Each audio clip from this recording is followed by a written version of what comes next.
Hi, my name is Kyrie Moniz, and our presentation is on LGBTQ plus safe zones. What more can we do? By Noilani Carver, Peyton Capper, Kyrie Moniz, Eddie Sauceda at the University of Hawaii at Hilo. My teammates and I decided to choose a topic that was both interesting and personal to us, including the fact that it is a current problem on the UH campus of Hilo. The overall general problem we'll be covering is the unsafe learning environment for LGBTQ plus students. All students have a right to a safe and positive learning environment. Though schools are often unsafe for the lesbian, gay, bisexual, transgender, queer, and questioning students, also known as LGBTQ plus. It is no secret that LGBTQ plus students' well-beings are frequently threatened. They experience negative and hostile behaviors such as prejudiceness, stereotyping, bullying, harassment, and discrimination by other students and sometimes even authority figures. It's hard to believe, but it's the sad truth. What makes these unforsaken situations so problematic is the fact that these problems can eventually lead to depression and suicidal ideation, which none of us want. On the side, I have a statistic that I found. It states that over half of the LGBTQ plus students feel unsafe at their school because of their sexual orientation. And just a little under half feel the same exact way because of gender expression. Now, before we begin with what more needs to be done, let's start with going over the different policies and variety of programs that UH Hilo already has to offer the LGBTQ plus community on campus. The first we have is Safe Zone Ally Training, which there are 2 trainings per semester through the Women's Center. Now, I won't get into much more detail about this program because there's a separate upcoming slide dedicated to safe zones. But just know that it is a school initiative program offered at the UH Hilo campus that both educates and brings awareness to anyone interested in promoting and keeping a positive school environment. The second is Pride Hilo, which I believe was developed in the 1980s. It is a registered independent student organization. And if you want to know more, there is a link below that directs you towards their website.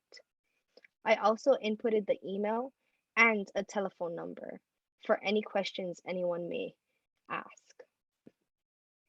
Thirdly, there's a shared workshop by the Women's Center, the LGBTQ plus Center, and the Student Support Services. This is located on the main campus in room E212.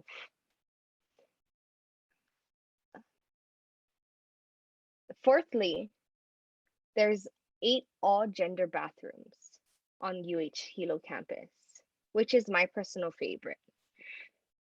And below, I have inputted a link that of a map that indicates exactly where all these bathrooms are located. And lastly, the preferred name request form. I have also indicated a link for the form for anybody who is interested in changing their name for future semesters.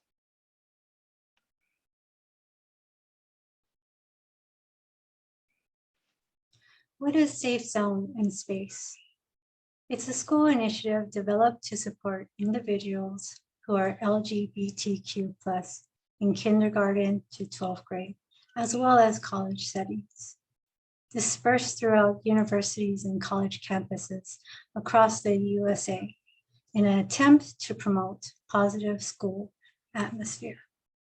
According to the University of Hawaii, a Hilo website, the Safe Zone Alley training educates people about the bullying, harassment, and discrimination that LGBTQ plus people experience, and the support needed to overcome ignorance and discrimination at the school setting. A safe zone symbol on an office door on campus identifies a person who you can trust, someone who potentially trained through the university Hilo program and should portray understanding, supportive, and helpful characteristics. The University of Hawaii at Hilo also offers 2 training per semester through the Women's Center. On top of Safe Zone, UH Hilo also has a program that was implemented back in 1991 called Pride Hilo. A safe zone at UH Hilo. Next one. UH Hilo is an incredibly diverse campus that already supports Safe Zone, but there is still much work to be done. LGBTQ plus students must be fully integrated into student body. Safe Zone would like to see 2 particular interventions implemented to increase inclusion and comfortable for LGBTQ plus students: preferred pronouns and preferred names. So what more can we do? We would like to normalize the display of pronouns. We would like to provide faculty and staff information on adding pronouns to name tags, Zoom names, and email sign-offs. Examples are Jane Doe with she/her afterward, or John Doe with they/them directly after. And the second intervention that we would like to implement is making the preferred name change form more readily available. When students first come to UH Hilo and they go through the admission process, preferred name change forms should be included in their opening packet paperwork. And preferred name change forms can also be made available at the beginning of each semester in similar ways, especially through students' individual classes. Professors can easily include the preferred name change form in their syllabi.